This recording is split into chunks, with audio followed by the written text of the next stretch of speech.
Pacquiao immediately dictated the pace in round 1. He was on the front foot early and didn't give Barrios an easy feel-out round.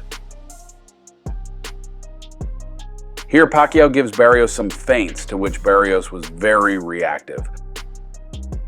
When he tried to enter the firing range, Pacquiao steps with him and splits his jab with a straight left.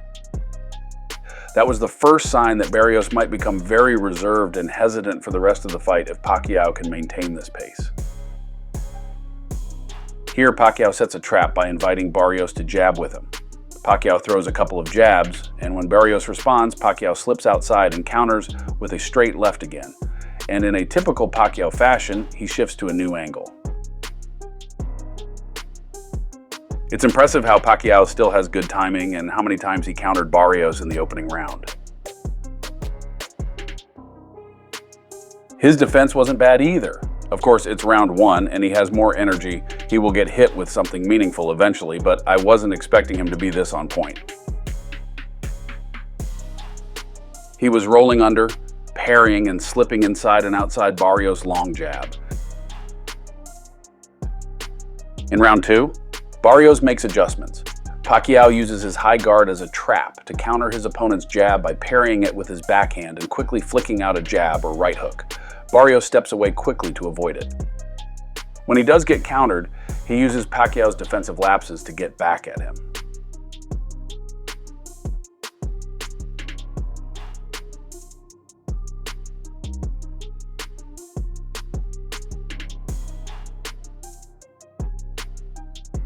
Here, Barrios steps outside Pacquiao's lead foot with a right cross. Pacquiao counters him with a jab, then Barrios counters the counter with his jab.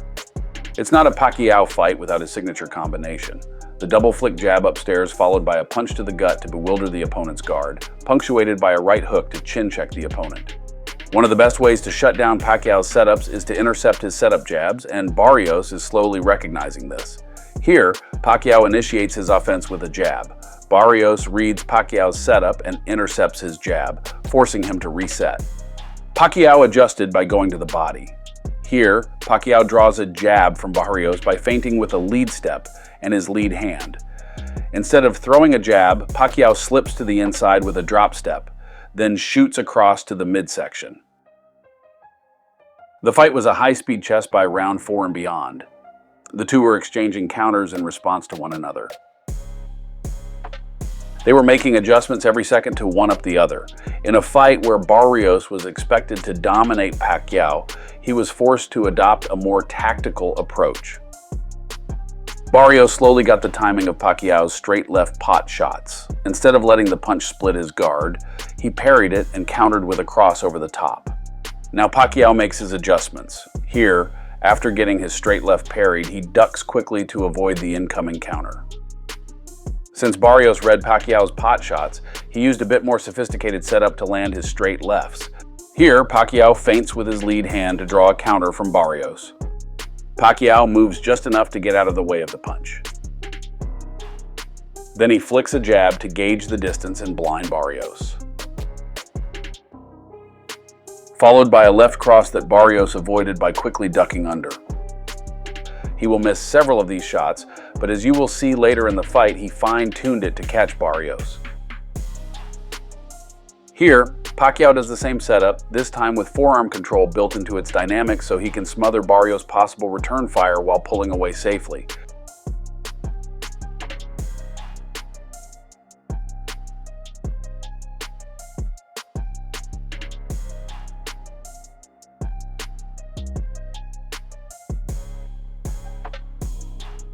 After several misses and with Barrios now conditioned to duck across, Pacquiao changed it up with a rear uppercut, or by lowering his cross so his fist would meet Barrios' face as he ducked.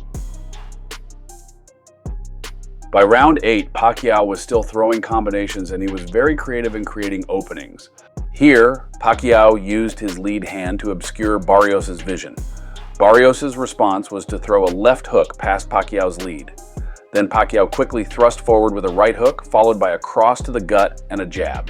Pacquiao has always been creative with his attacks, but seeing him pull some Lomachenko type of setups at this age and this late in the fight is quite impressive. By round 9, I had Pacquiao up by 3 rounds. the story of the fight didn't change much until round 10, when Barrios finally started to assert himself more and really bring the fight to Manny. But even then, Pacquiao was still giving him a hard time with some solid counters or by exploding with 4 or 5 punch combinations when Barrios got too comfortable on the front foot. Aside from body punches, it was Barrios' jabs that carried him throughout the fight, but he was not very consistent with them. Ugas, the guy he beat and the same guy who beat Manny, showed the blueprint on how to dominate Manny with a consistent jab and use it to form an effective attack and countermeasures while keeping Pacquiao at bay. But as you know, styles make fights, and Barrios is just a different fighter from Ugas. It is not easy to establish a consistent offense on Pacquiao because he is still a tough nut to crack. If you are already hesitant from the beginning, Pacquiao will keep you hesitant and guessing for as long as the fight goes with his movement, angles, sneaky shots, and counters. So that is precisely what happened in the fight where Barrios was supposed to dominate the older fighter.